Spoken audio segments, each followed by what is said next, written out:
बच्चों, आज हम लोग इस वीडियो में कार पुस्तिका वाटिका ये कक्षा 5 की हिंदी की पुस्तक है। इसका हल देखेंगे। कार पुस्तिका में ये पाठ 19 किन्नौर देश की ओर।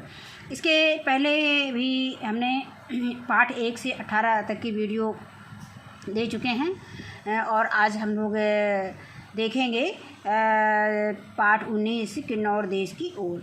तो इसमें एक चित्र दिया गया है। ये पाठ तो हम लोग पढ़ चुके हैं। इसके पहले हमने शिक्षण योजनाएं दी हैं सभी पाठों की, और इसका जो है अभ्यास प्रश्न भी हमने वाटिका के संपूर्ण हल दे चुके हैं।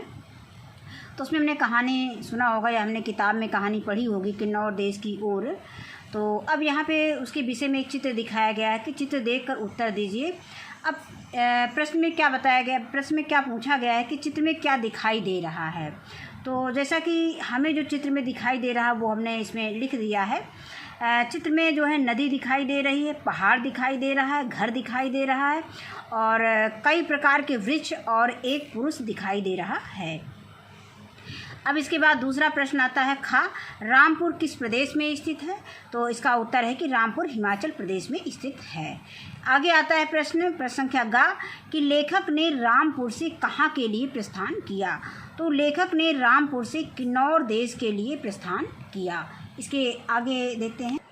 अगला प्रश्न है, आगे देखते हैं। प्रश्न संख्या 2 दिया गया है कि यदि आपको यात्रा करनी हो तो आप कहाँ की यात्रा करेंगे और यातायात के किन किन साधनों का प्रयोग करेंगे।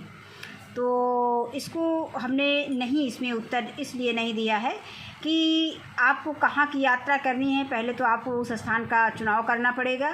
इसके बाद आप उस कहाँ पर कैसे जाना चाहेंगे। अगर आप दूर की यात्रा करते हैं तो हो सकता है आप हेलीकॉप्टर का प्रयोग करें या जहाज़ का प्रयोग करें, बस का प्रयोग करें, स्कूटर का प्रयोग करें, मतलब जितने भी ट्रांसपोर्ट के साधन होते हैं, या पैदल जा रहे हैं या साइकिल से जा रहे हैं या स्कूटी से जा रहे हैं, किसी से जा रहे हैं, आप स्थान के अनुसार संसाधनों का, इन साधनों का प्रयोग करना चाहेंगे।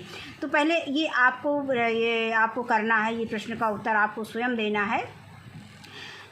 तो इसमें जो है जहाँ पे जाएंगे, जैसे यदि आपको यात्रा करनी हो तो आप कहाँ की यात्रा करेंगे। जहाँ आपको प्रश्न मतलब अच्छा लगे, जहाँ की आप यात्रा करना चाहें वहाँ लिख सकते हैं कि हम यहाँ की यात्रा जम्मू कश्मीर यानी वैष्णो देवी की यात्रा करना चाहेंगे, या मथुरा की यात्रा करना चाहेंगे, या काशी, जो भी हमें करना है उसमें हम लिख देंगे।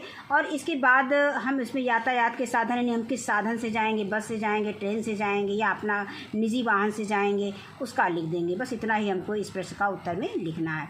अब आगे आता है प्रश्न संख्या 3 कि नीचे दिए गए वाक्यों में विराम चिन्हों, जैसे यहाँ पे फुल स्टॉप है, पूर्ण विराम है और विस्मयबोधक चिन्ह है, और इसके बाद है हाइजन का प्रयोग किया गया है, और इसके और क्वेश्चन मार्क का प्रयोग किया गया है, प्रश्नवाचक चिन्ह का प्रयोग किया गया है, या इसको योजक चिन्ह भी बोलते हैं, का प्रयोग कीजिए। अब आता है कि रामपुर से 17 मई को प्रस्थान किया। तो यहाँ पे हम पूर्ण विराम लगा देंगे। क्या घोड़े की पीठ कटी है। तो क्या घोड़े की पीठ कटी, यहाँ पे प्रश्नवाचक चिन्ह लग जाएगा। तीसरा वाक्य है मत पूछिए अंतिम 4 मील ने क्या गति बना दी। तो मत पूछिए, यहाँ पे कामा हो जाएगा और अंतिम 4 मील में ने क्या गति बना दी, यहाँ पे प्रश्नवाचक चिन्ह हो जाएगा। आगे आता है काश में 20 बरस का हो जाता। तो काश यहाँ पे हम विस्मयबोधक चिन्ह लगा देंगे। मैं 20 बरस का हो जाता, यहाँ पे हमारा पूर्ण विराम चिन्ह हो जाएगा। और आगे आता है प्रश्न संख्या 5 आता है कि वो वाक्य 5 आता है हम धीरे धीरे आगे बढ़े। तो धीरे धीरे में योजक चिन्ह का प्रयोग हो जाएगा। तो यहाँ पे हमने योजक चिन्ह लगा दिया है, जैसा कि ये प्रश्न में दिया गया है योजक चिन्ह। और बढ़े यहाँ पे पूर्ण विराम लगा देंगे। इसके बाद आगे अगला प्रश्न दिया गया है प्रश्न संख्या 4 कि नीचे दिए गए शब्दों के वाक्य प्रयोग कीजिए। तो जैसे घोड़ा दिया गया है, घोड़ा तेज़ दौड़ता है।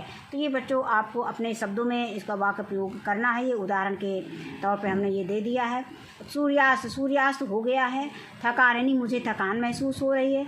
खाना बदोशी यानी कुछ लोग खाना बदोशी जीवन जीते हैं, व्यतीत करते हैं। और गुफा में शेर है। और भालू कह सकते हैं, भालू जंगल में रहता है। तो ये वाक्य प्रयोग को अपने वाक्यों में करना है। उदाहरण के तौर पे आप इसको देख सकते हैं। अब आगे आता है कि नीचे दिए गए शब्दों के विलोम शब्द लिखिए। तो जैसे ठंडा, ठंडा का विलोम शब्द यानी विलोम का मतलब क्या होता है, उल्टा अर्थ उसका। तो ठंडा का गर्म हो जाएगा। आकाश का विलोम हो जाएगा पाताल। धूप का विलोम हो जाएगा छाया। थोड़ा का विलोम हो जाएगा बहुत। और नीचे का विलोम हो जाएगा ऊपर। और रात का विलोम हो जाएगा दिन। आगे आता है कि खंड आ और खंड बा की सही जोड़ी बनाइए। अब खंड आ में दिया गया, खंड बा में दिया गया। इसको कहानी को पहले हम पाठ को पढ़ेंगे, पाठ को पढ़ने के बाद ही हम इसको कर पाएंगे। तो हमने मतलब पाठ का अध्ययन किया, इसके बाद हम इसका उत्तर दे रहे हैं। जैसे सुडरा गांव, सुडरा गांव का हम ये जोड़ेंगे कि बारासुर की भार्या ने 7 संतानों को जन्म दिया था। यानी सुडरा गांव में बारासुर की भार्या ने, भार्या का मतलब बहन भी होता है, ने 7 संतानों को जन्म दिया था। सॉरी, इसमें भार्या का अर्थ होता है पत्नी, यानी बारासुर की भार्या ने 7 संतानों को जन्म दिया। भार्या में क्या होता है, पत्नी होता है। अब आगे आता है कि चश्म का जल। तो चश्म का जल का हम मिलान जो है अमृत समान कर देंगे, यानी चश्म का जल जो है अमृत के समान था।